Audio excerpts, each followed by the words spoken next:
श्री राम की बाल लीला। कौशल्या बालक राम को गोद में उठाकर बाहर आई।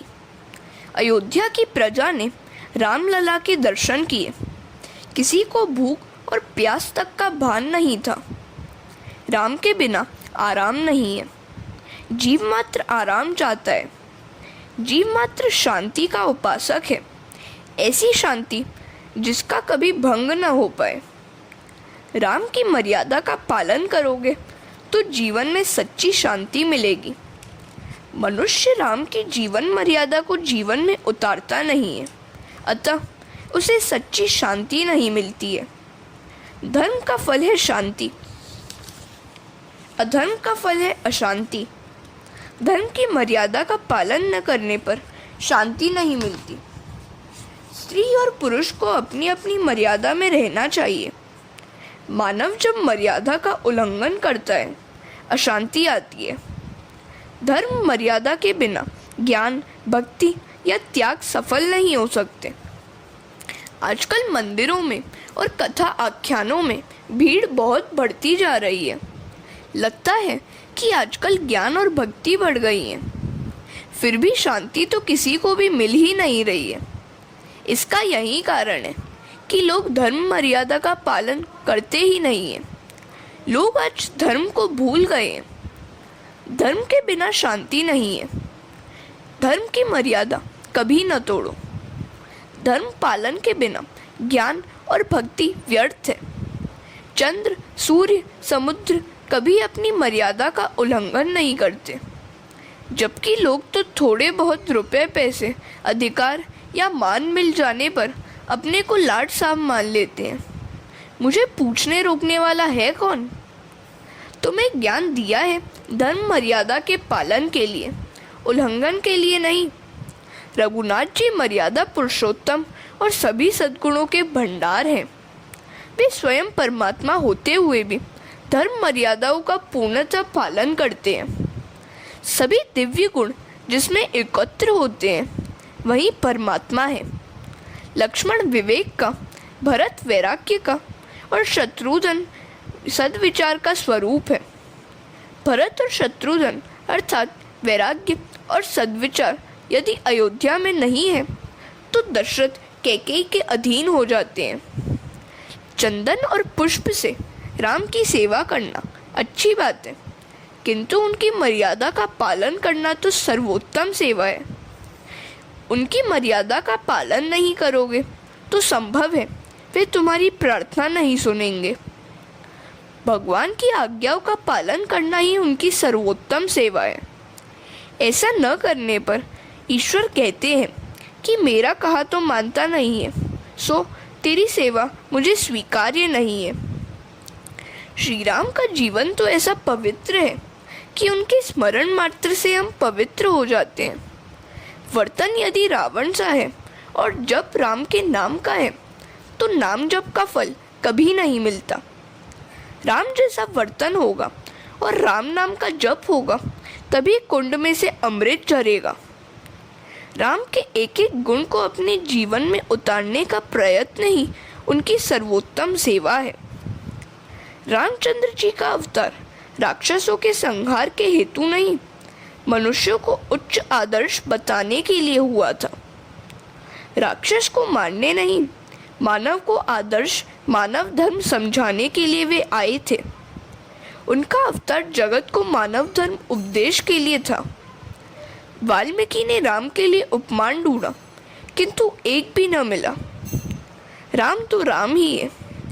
मनुष्य चाहे किसी भी देव या देवी में श्रद्धा रखे, चाहे वह विष्णु को पूजे चाहे शंकर को, किंतु उसका वर्तन तो राम जैसा ही होना चाहिए। जिसका व्यवहार राम जैसा होगा उसकी भक्ति सफल होगी। कृष्ण की लीलाएं अनुकरण के लिए नहीं, श्रवण करके तन्मय होने के लिए। गोकुल लीला में पुष्टि है, द्वारिका लीला में मर्यादा। ऐसा नहीं है कि राम की अमुक लीलाएं अनुकरणीय है और अमुक चिंतनीय है। उनकी तो सभी लीलाएं अनुकरणीय हैं। वे सभी गुणों के भंडार हैं। वे प्रत्येक स्त्री को मातृभाव से देखते थे, किसी भी स्त्री को वे काम भाव से नहीं देखते थे। हरे कृष्ण। मनुष्य एक ओर तो पुण्य करता है किंतु दूसरी ओर पाप भी करता रहता है। परिणामतः उसके हाथ कुछ भी नहीं लगता। राम माता पिता की आज्ञा हमेशा मानते थे, कभी स्वच्छंद न बने। वे हमेशा दशरथ कौशल्या को प्रणाम करते थे। आजकल की प्रजा अपने माता पिता को प्रणाम करते हुए लजाती है। तुच्छ है तुम्हारी यह पढ़ाई जो तुम्हें माता पिता को प्रणाम करने से रोकती रहती है। पिता की धन संपत्ति लेने में तुम्हें कोई शर्म संकोच नहीं होता और वंदन करने में संकोच होता है, लाज आती है। माता पिता तो लक्ष्मी नारायण का स्वरूप है, उन्हें वंदन करो। रघुनाथ जी की उदारता और दीन वत्सलता जगत में बेजोड़ है। उन जैसा कोई राजा पहले न तो हुआ है और न तो कभी होगा। ऐसों को उदार जग माही, बिन सेवा जो द्रवै दीन पर, राम सरिस कोउ नाही। जो गति योग विराग जतन करी, नहीं पावत मुनि ज्ञानी। सो गति देत गीत शबरी कहम, प्रभु न बहुत जिय जानी। तुलसीदास सब भांति सकल सुख जो चाहसी मन मेरो, तो भजू राम काम सब पूरन करहीं कृप निधि तेरो। रामचरित्र दिव्य है, उनका चरित्र सभी को डोलायमान करता है। सर्प के कान नहीं होते हैं, कारण जानते हैं इसका? शेषनाग सर्पों का राजा है, उसी के फन पर धरती थमी हुई है। राम कथा के श्रवण से यदि शेषनाग डोलने लगे तो धरती का विनाश हो जाए। तो ब्रह्मा जी ने सोचा कि अच्छाई इसी में है कि उसे कान दिए ही न जाए। वैसे यह तो कवि कल्पना ही है। राम में सभी सद्गुण इकट्ठे हुए हैं। उन्होंने एक पत्नी व्रत का पालन किया, अपने से बड़ों का जो भी अच्छा लगा उसे जीवन में उतारा। उन्होंने दशरथ से सभी कुछ लिया किंतु बहुपत्नीत्व को नहीं लिया। पुरुष यदि एक ही स्त्री पत्नी में काम भाव रखे और धर्मानुकूल कामोपभोग करे तो गृहस्थ होने पर भी वह ब्रह्मचारी ही है। काम को व्यापक न होने देना, उसे एक ही पात्र में संकुचित कर दो। इस हेतु के लिए विवाह का आयोजन किया गया है। काम भाव को एक ही पात्र में निहित करके उसका नाश करो। निर्दोष तो केवल एक ईश्वर ही है। संभव है गुरु में भी कुछ दोष हो, किंतु गुरु के दोष का अनुकरण करना नहीं चाहिए। राम किसी स्त्री को और सीता किसी पुरुष को नहीं देखती थी। शास्त्र की यह मर्यादा है। ऐसी मर्यादा का पालन करने से जीवन सुधरेगा। रामचंद्र जी ने एक स्त्री व्रत का पालन किया। ईश्वर की धर्म मर्यादा का जो पालन करे वही सच्चा मनुष्य है। वाल्मीकि रामायण के सुंदर कांड का एक प्रसंग है। हनुमान जी सीता जी से मिलने अशोक वन में आए थे। वापस लौटते समय उन्होंने माता जी से कहा, अच्छा अब मैं जा रहा हूँ। सीता जी ने कहा, ठीक ही हुआ कि तू मुझसे मिलने आया। तेरे जाने के बाद ये राक्षसियाँ मुझे सताएंगी। हनुमान जी ने कहा, यदि आप आज्ञा दें तो मैं आपको अपने कंधे पर बिठाकर इसी समय राम जी के पास ले चलूं। मैं रामदूत हूँ, मुझे कोई नहीं मार सकता। सीता जी ने इस पे कहा, नहीं, ऐसा नहीं हो सकता। तू मेरा पुत्र सा है, बाल ब्रह्मचारी है, पवित्र है, फिर भी तू पुरुष है और मैं स्त्री। मेरे लिए किसी भी पराये पुरुष का स्पर्श वर्ज्य है। पर पुरुष के स्पर्श से सती नारी के पातिव्रत्य का भंग होता है। जगत को स्त्री धर्म को आदर्श बतलाने के लिए मेरा जन्म हुआ है। मैं तेरे कंधे पर बैठ जाऊं तो लोग क्या कहेंगे? रघुनाथ जी मेरे सिवा अन्य किसी भी स्त्री का स्पर्श नहीं करते हैं। मैंने भी उनके सिवा किसी अन्य पुरुष के चरण तक का स्पर्श नहीं किया है। मन से भी किसी का स्पर्श न करो। स्त्री को चाहिए कि पति के सिवा किसी साधु संत के चरण का भी स्पर्श न करें, उनको दूर से ही प्रणाम करो। बेटा, तू ब्रह्मचारी है, फिर मैं तेरा स्पर्श करूं तो धर्म की मर्यादा टूटती है। सीता जी जगत को आदर्श स्त्रीत्व दिखाती है, इसी हेतु ही वे प्रकट हुई हैं। राम सरल है, किंतु सीता जी की सरलता अलौकिक है। हरे कृष्ण। राम की मातृ पितृ भक्ति अलौकिक है, बंधु प्रेम भी दिव्य है। बड़ों का दिल कभी न दुखाना। कैकेयी ने राम को वनवास दिया तो उन्होंने उसे प्रणाम करके कहा, माता जी, मेरा भाई भरत यदि राजा बनने वाला है तो मैं 14 वर्ष तो क्या, आजीवन वनवासी रहने के लिए तैयार हूँ। यह तो तुम्हारा मेरी ओर ही पक्षपात है। भरत की अपेक्षा मुझ पर तुम्हारा प्रेम अधिक ही है। मुझे ऋषि मुनियों के सत्संग का लाभ मिले, इस हेतु से ही तुमने मुझे यह वनवास दिया है। मेरे कल्याण के कारण ही तुम मुझे आज वन में भेज रही हो। राम कथा तो सागर जैसी है। शिवजी ने 1 करोड़ श्लोकों में यह कथा वर्णित की है। राम के सभी गुण जीवन में उतारो। राजा राम की प्रत्येक मर्यादा जीवन में उतारोगे तो रामनवमी का उत्सव परिपूर्ण होगा, सफल होगा। शिवजी हर रोज उमा को इस राम कथा का रसपान कराते थे। हनुमान जी भी हर रोज सुनते थे। इस राम कथा का एक एक श्लोक पापों का नाश करता है। एक बार देव, ऋषि और मनुष्य शिवजी के पास रामायण मांगने गए। रामायण के 1 करोड़ श्लोक हैं। शिवजी ने तीनों को बराबर बराबर बांटा तो 1 श्लोक शेष रहा।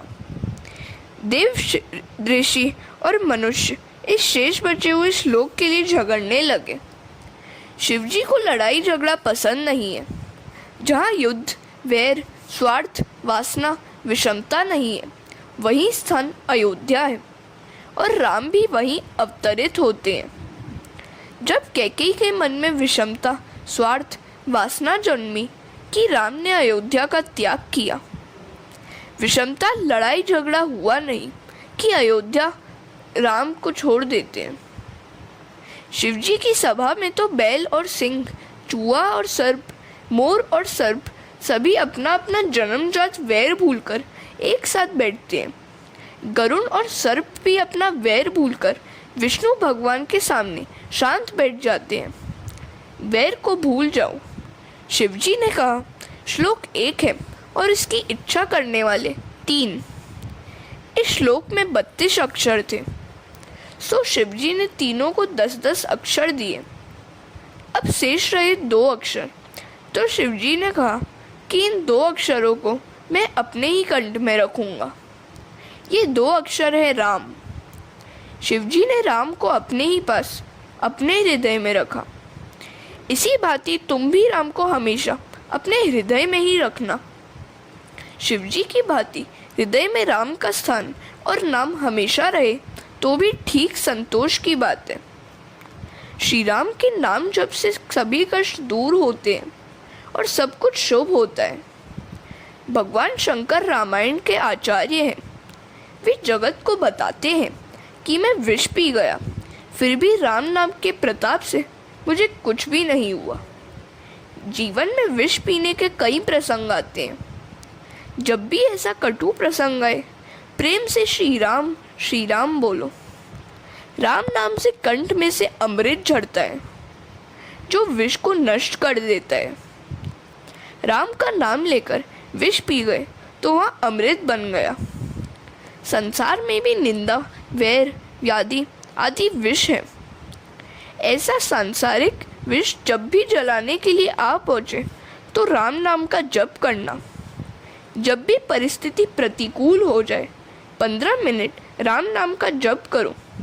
इसी से तो शिवजी को शमशान में भी शांति है। भगवान शिव राम नामामृत का सदा पान करते हैं, अतः वे शिव है। कहते हैं कि राम की कथा तो मैं करता हूँ, फिर भी यह मैं नहीं जानता कि वे कैसे हैं। शिवजी की यह विनयशीलता है।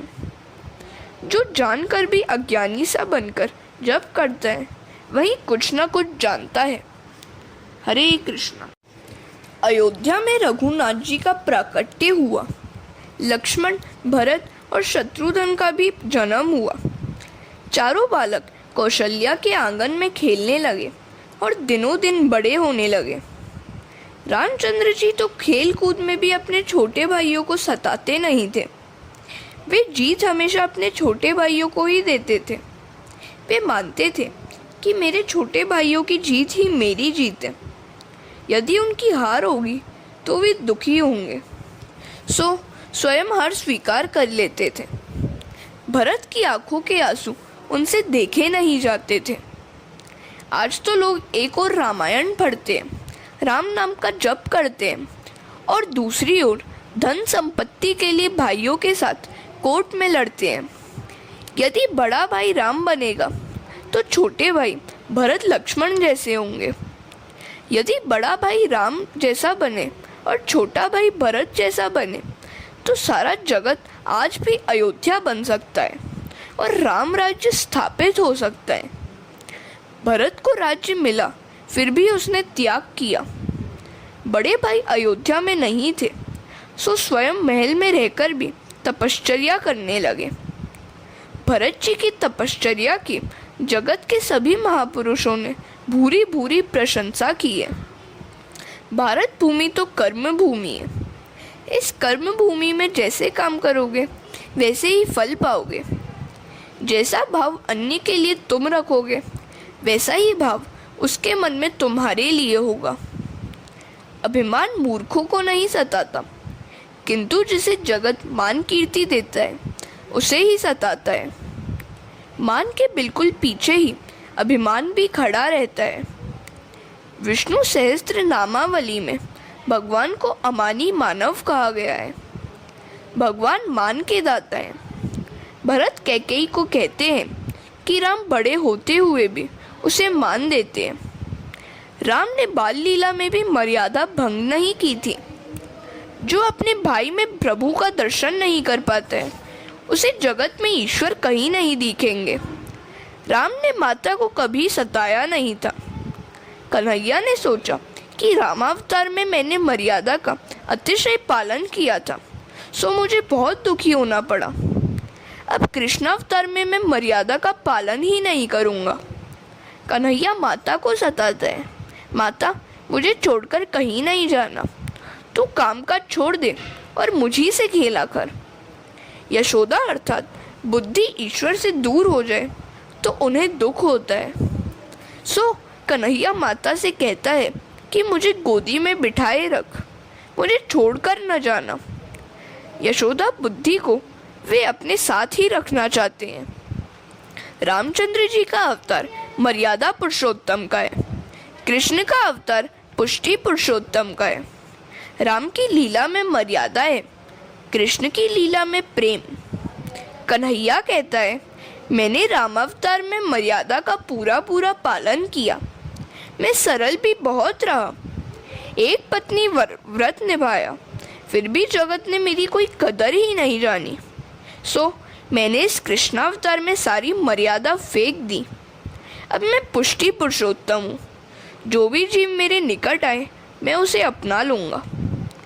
कृष्णावतार में सभी के लिए द्वार खुले हैं, जो चाहे सो आ सकता है। कन्हैया की वाणी को कोई नहीं बांध सकता। एक एक गोपी को उन्होंने बांध लिया। वे सब श्री कृष्ण से प्रार्थना करती है कि हमें छोड़ दो, तो कन्हैया कहता है कि मुझे तो मेरी माँ ने बांधना ही सिखाया है, छोड़ना तो सिखाया ही नहीं है। मैं जाता हूँ, जय जय। कन्हैया जिसे बांधता है उसे कभी नहीं छोड़ता। ईश्वर जिसे अपने बंधन में बांधते हैं, अपनाते हैं, वह यदि माया के प्रभाव में बहने भी लगे तो भी उसे भगवान बचा लेते हैं। हरे कृष्णा। कृष्ण की बाल लीला अनोखी है। एक गोपी ने देखा कि कन्हैया माखन चुरा रहा है, तो उसने उसे बांध लिया। कन्हैया ने कहा छोड़ दो मुझे, तुम्हें अपने पिता की कसम, अपने पति की कसम। गोपी ने कहा नहीं, मैं तो बांधूंगी ही, और उसने खंबे में बांध दिया। गोपी ने लाला से पूछा, तुझे कोई तकलीफ तो नहीं है ना? कन्हैया रोने का अभिनय करने लगा, बड़ी तकलीफ हो रही है, बंधन थोड़ा सा खोल दो। गोपी ने सोचा कि जकड़ कर बांधना ठीक नहीं है, लाला को दुख होगा। उसने बंधन कुछ ढीला किया। ऐसा होते ही कन्हैया भाग निकला। गोपी कहती है कि 2 संतानों की माँ होते हुए भी मुझे बांधना नहीं आया। श्री कृष्ण गोपी को बांधते हैं। श्री कृष्ण का मन से स्पर्श करने पर भी हृदय द्रवित होता है, तो प्रत्यक्ष श्री अंग स्पर्श से तो कितना अधिक आनंद होता होगा। गोपी का ब्रह्म संबंध हुआ। उसने कन्हैया से कहा, मुझे छोड़ दे। तो कन्हैया ने कहा, छोड़ना तो मैं जानता ही नहीं हूँ। परमात्मा जिसे बांधते हैं उसे कभी नहीं छोड़ते, वह उस जीव को अपने ही पास रखते हैं। ईश्वर किसी को शीघ्रता से अपनाते नहीं हैं, और जिसे एक बार अपना लेते हैं उसका कभी त्याग नहीं करते।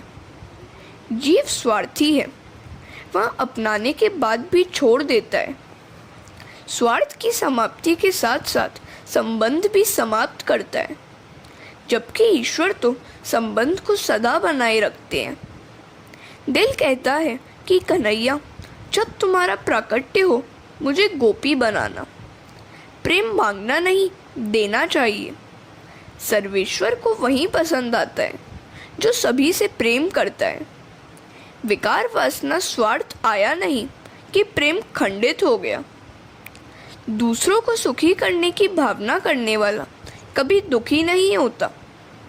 कृष्ण लीला में प्रेम शुद्ध है। राम जी की लीला में विशुद्ध मर्यादा है। कृष्ण को वही समझ सकता है जो राम जी की मर्यादा का पालन करता है। लाला कभी सीधा खड़ा नहीं रहता, वह तो बाका बिहारी है। वह बाके के साथ बाका है। वह तो योगी के साथ योगी, भोगी के साथ भोगी, बालक के साथ बालक और सन्यासी के साथ सन्यासी है। श्री कृष्ण ने कहा था कि जगत मिथ्या है, सुवर्ण की द्वारिका भी डूब गई। जिसकी लंगोटी तक छूट गई है, वैसे विरक्त श्री सुखदेव जी जैसे महात्मा भी श्री कृष्ण प्रेम में पागल बन जाते हैं।